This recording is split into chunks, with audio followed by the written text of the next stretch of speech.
पहलवान सास। मधु की शादी के कुछ सालों में ही उसके पति की मृत्यु हो जाती है, जिसके बाद उसके ऊपर सास की जिम्मेदारी आ जाती है और वो अब अपनी सास के साथ घर में अकेली रहती है। मम्मी, नाश्ता बना दिया है, टाइम से खा लेना। दोपहर का खाना शीला आकर बना देगी, मैं ऑफिस जा रही हूँ। अरे क्यों उस टेप रिकॉर्डर पर पैसे खर्चा करती हो? इतना काम मैं खुद भी कर सकती हूँ।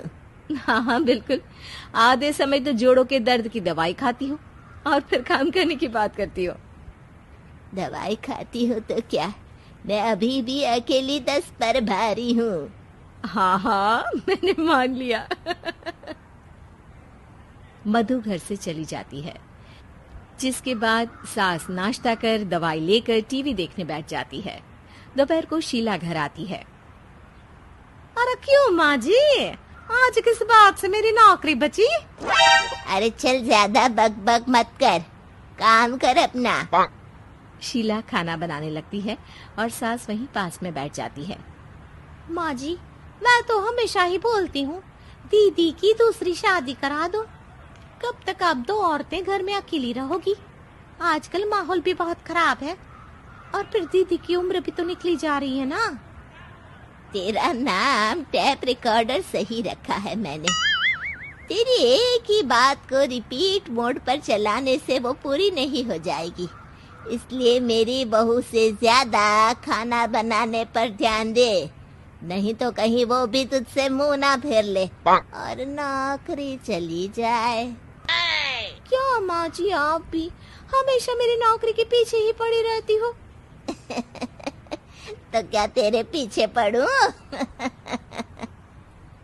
इसी तरह दोपहर से शाम हो जाती है और शीला अपना काम खत्म कर वापस चली जाती है। अब अकेली सास एक बार फिर टीवी देखने बैठ जाती है, जिसकी थोड़ी ही देर में मधु घर आ जाती है और सास बिना कोई देर किए शीला की बातें उसे बताने लगती है। मम्मी, आप भी ना किसी बच्चे से कम नहीं हो, जिसके पास हमेशा शीला को लेकर कोई ना कोई बात रहती ही है। अब बस भी करो ना, इतनी बुरी नहीं है बेचारी। अरे मैंने कब कहा बुरी है, बस उसकी बातें करके मुझे बड़ा मजा आता है। सास की बात पर हंसते हुए दोनों डिनर करने बैठती ही हैं कि लाइट चली जाती है। अंधेरे में मधु मोबाइल की फ्लैश लाइट जलाकर मोमबत्ती ढूंढने लगती है। तभी उसे हॉल में कुछ गिरने की आवाज आती है। मम्मी, आप अंधेरे में इधर उधर क्यों घूम रही हो? अरे तेरे पीछे ही तो खड़ी हूँ। हाँ, अगर आप यहाँ हो तो वो हॉल में सामान कैसा गिरा? भूत आया। अरे मुझे क्या पता, जाकर देखना पड़ेगा ना। दोनों हॉल में जाते हैं, लेकिन वहां कोई नहीं होता। अब उन्हें कमरे में से सामान गिरने की आवाज आती है। लगता है ये भूत चोरी करने आया है, इसे वापस कब्र में पहुंचाना ही पड़ेगा। बस हाँ हाँ, आप ज्यादा ना तीस मार खा मत बनो, मैं पुलिस को फोन करती हूँ। अरे जब तक तेरी पुलिस आएगी तब तक क्या वो हमारे साथ बैठकर अंताक्षरी खेलेगा? हट डरपोक, संभालने दे मुझे।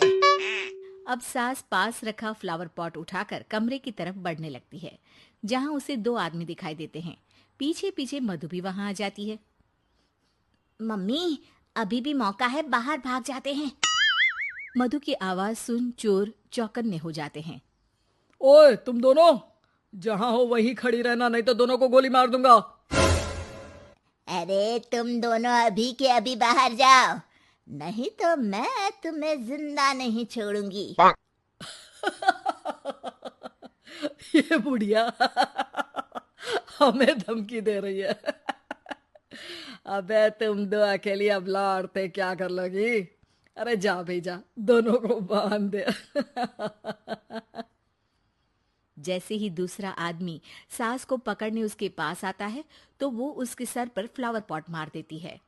उसके सर से खून बहने लगता है, जिसे देख दूसरा आदमी गन निकालकर हवा में गोली चला देता है, जिससे बचते हुए दोनों सास बहू वहां से भाग जाती हैं।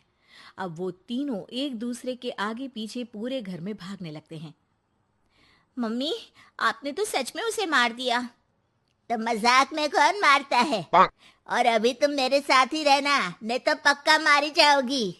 ये औरतों को कमजोर समझता है ना। आज इसे औरतों की ऐसी ताकत दिखाऊंगी कि यह आदमी पैदा होने पर शर्म करेगा। ये अचानक आपके अंदर झांसी की रानी कहाँ से जाग गई? वैसे तो हमेशा जोड़ों में दर्द बोलती रहती हो। अभी तुम्हें जान बचानी है या जोड़ों के दर्द की कहानी सुननी है? मधु और उसकी सास कमरे में जाकर दरवाजा अंदर से बंद कर लेते हैं, जिस पर चोर बाहर खड़ा दरवाजा बजाते हुए उन्हें आवाज लगाने लगता है। क्यों डर गई? अरे वैसे तो बहुत धमकी दे रही थी। गेट खोल अब बुढ़िया। अबे पागल, धमकी देने और होशियार होने में फर्क होता है, पर ये दिमाग वाले काम तुझे तो समझ में नहीं आएंगे। रुक, अभी तेरा दिमाग ही बाहर निकालता हूँ। ये कहते हुए चोर गोली चलाने ही वाला होता है कि सास अचानक दरवाजा खोलकर उसके मुंह पर परफ्यूम डाल देती है, जिससे चोर गन फेंककर दर्द से चिल्लाने लगता है। मम्मी, अरे बहुत दर्द हो रहा है, कोई बचाओ, इसे हटाओ प्लीज। मैं किसी को कुछ नहीं करूंगा। क्यों रे, क्या थोड़ा सा दर्द होते ही मम्मी मम्मी करने लगा? अभी तो औरतों को कमजोर बोल रहा था।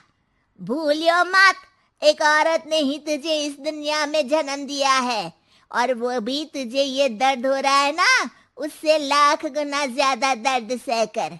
इसलिए औरतों को दोबारा कमजोर भूल कर भी मत बोलियो। वाह मम्मी, आपका ये रूप तो मुझे पता ही नहीं था। आपने तो कमाल ही कर दिया।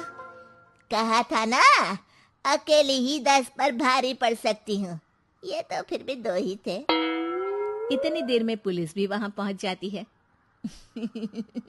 आ गए आप, कर लो इन्हें अरेस्ट और जेल में बैठकर अंताक्षरी खेलना।